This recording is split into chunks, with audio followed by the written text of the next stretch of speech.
आप बिना राजनीति के और बिना पद के रह के भी सामाजिक सेवा कर सकते हैं, लेकिन हाँ, आपको अगर ताकत ज़्यादा मिलती है तो और बेहतर कर लेंगे आप, अगर परिवर्तन हो गया।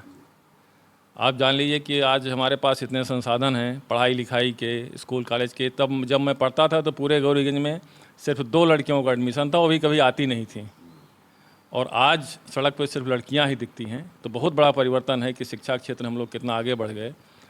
और अस्पताल नहीं थे, स्कूल नहीं थे, लेकिन बातचीत करने के संसाधन नहीं थे। लेकिन एक जो इसका माइनस पॉइंट भी है कि स्कूल बहुत खुल गए, अस्पताल खुल गए, लेकिन डॉक्टरों में वो सेवा भाव नहीं है जो पहले था।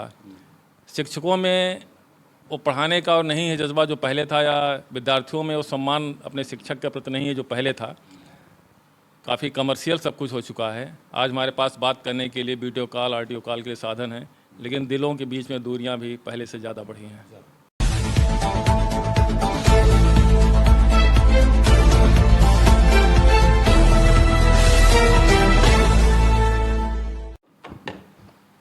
दोस्तों नमस्कार, आप देख रहे हैं भारत दैनिक दर्शन। भारत दैनिक दर्शन से मैं विक्रम सिंह। दोस्तों मैं ऐसी शख्सियत के साथ हूँ आज। ये पूर्व गांव अमेठी का गौरीगंज के पास एक गांव पड़ता है, जहां से आप ही से परिचय करवाते हैं, चूँकि आप एडिशनल कमिश्नर के पद पे हैं। और मैंने यहाँ पे जो आपके बारे में सुना, तो जब सुना तो लोगों के बीच में एक चर्चा थी कि आप गांव में रह के, चूँकि कमिश्नर एडिशनल कमिश्नर के आप दरोगा की बात ले लीजिए, एक छोटा सा पोस्ट होता है, एक होमगार्ड या सिपाही की बात ले लीजिए, तो जो लोगों के बीच में ऐसी चर्चा सुनी कि आप बहुत ही सोशल एक्टिविटी आपके अंदर है, और लोगों के बीच में जो एक चर्चा होती है, इतने बड़े पोस्ट पे रह के जो चर्चा होती है, तो आपसे मिलना बहुत ज़रूरी हो जाता है और आपसे बात करना भी ज़रूरी हो जाता है कि लोगों के बीच में आज के ज़माने में बहुत ही कम लोग ऐसे मिलते हैं कि लोगों के बीच में ऐसी, या तो पॉलिटिकल लोग होते हैं, क्योंकि पॉलिटिकल तो आप हैं नहीं, आप जॉब में हैं, ड्यूटी पे हैं, और कमिश्नर साहब से ही परिचय पूछे। सर छोटा सा आपसे परिचय चाहेंगे आप। नाम तो भूपेंद्र शुक्ल है मेरा, मैं यहीं पूरब गांव गौरीगंज का रहने वाला हूं। और जैसा कि आप कह रहे हैं कि कोई छोटे पोस्ट पे भी आकर के काम नहीं करता है, तो मेरा ये कहना है कि जो भी मेधावी छात्र होता है, जो भी अच्छा होता है, वो पढ़ कर के बाहर निकल जाता है, फिर पलट के नहीं आता है, तो उस समाज को उसको क्या मिला जिसके बदौलत या जिसके आशीर्वाद से या जिसके सहयोग से वो यहाँ तक पहुँचा है। तो मेरा ये कहना है कि मेरे जो भी साथ के लोग हैं उनसे भी मैं ही कहता हूँ कि अगर आपको भगवान ने कुछ ज़्यादा दिया है, या आपने यहाँ से आपको निकल करके कुछ ज़्यादा प्राप्ति हुई है, तो आप ज़रूर उन लोगों के बीच में जाइए जिनकी वजह से आप यहाँ तक पहुँचे हैं। ये सोच कर मैं आता हूँ और लोगों के लिए कुछ ना कुछ जितना यथासंभव कोशिश करता हूँ कि अच्छा कर सकूँ।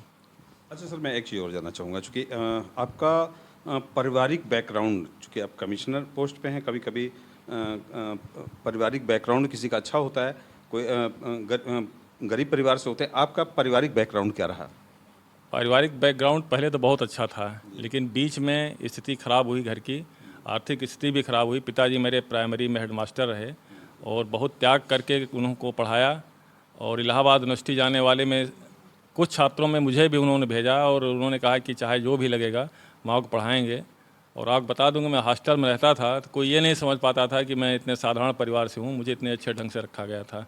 तो मेरे पिता का सबसे बड़ा योगदान है कि जिसकी वजह से मैं आज यहाँ पे हूँ।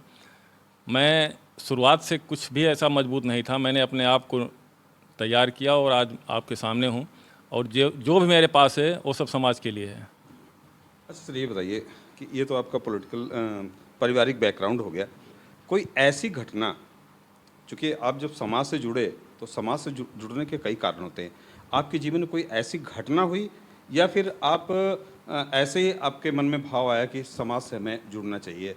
चूँकि जब लोग एक बड़ी पोस्ट पे हो जाते हैं तो लखनऊ में या फिर बड़े बड़े हिल पे जाते हैं, वहाँ पे अपना घर बनाते हैं, अच्छी जगह। चूँकि आपने गांव में इस तरह का घर बनाया, तो आपको कहाँ से ये प्रेरणा मिली और कैसे आपके अंदर ये फीलिंग आई? नहीं नहीं, नेचुरल है। मेरे साथ कोई ऐसी घटना नहीं घटी जिसकी वजह से मैं लोगों से जुड़ूं। ये मेरे स्वभाव में रहा है। मैं जब पढ़ता था तब भी मैंने अपने कई मित्रों की मदद ब्याज पे पैसा लेकर किया है, जबकि मेरे पास उसमें पैसा नहीं था। और एक आध दो बार मैं इलाहाबाद पढ़ने गया, जो मुझे घर से पैसा मिला वो रास्ते में कोई मिल गया, मैंने उसकी मदद कर दी और मैं वापस आ गया, फिर एक हफ्ते बाद यहाँ से गया। तो मेरे स्वभाव में रहा है, इसके लिए मैंने कोई प्लान नहीं किया, कोई घटना मेरे साथ नहीं घटी। मैं स्वतः स्फूर्त है, ये मेरा स्वभाव जो है ऐसे ही है। तो दोस्तों आप देख रहे हैं बहुत सी चीज़ें होती हैं जीवन में। इससे पहले आप बैकग्राउंड आप बता ही चुके हैं। तो सर मैं आखिरी सवाल आपसे करना चाहूँगा।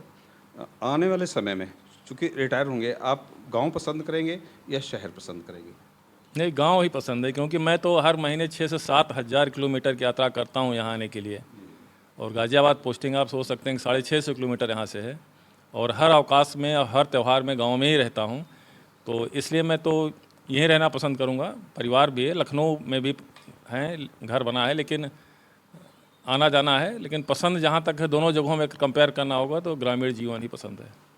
अच्छा, आपके समय पे चूँकि आप गांव से निकले हैं, आपके समय में और आज समाज में क्या परिवर्तन आपको दिख रहा है?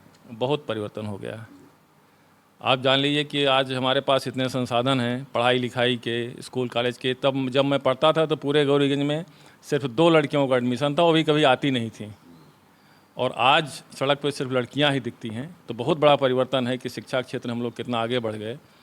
और अस्पताल नहीं थे, स्कूल नहीं थे, लेकिन बातचीत करने के संसाधन नहीं थे। लेकिन एक जो इसका माइनस पॉइंट भी है कि स्कूल बहुत खुल गए, अस्पताल खुल गए, लेकिन डॉक्टरों में वो सेवा भाव नहीं है जो पहले था।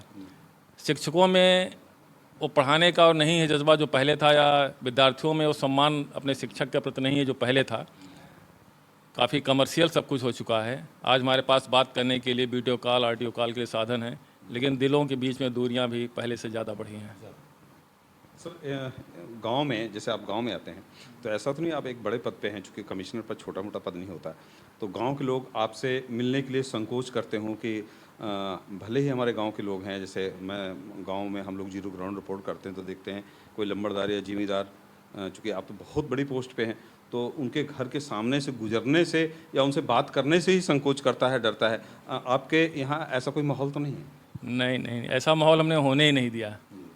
और आप ये जान लीजिए, अभी आप थोड़ी देर बाद आए नहीं तो आप यहाँ देखते तो आपको पता चलता है किस तरह के लोग मुझसे मिलने आते हैं। जो समाज का सबसे कमज़ोर तबका होता है वही ज़्यादा मेरे पास आता है।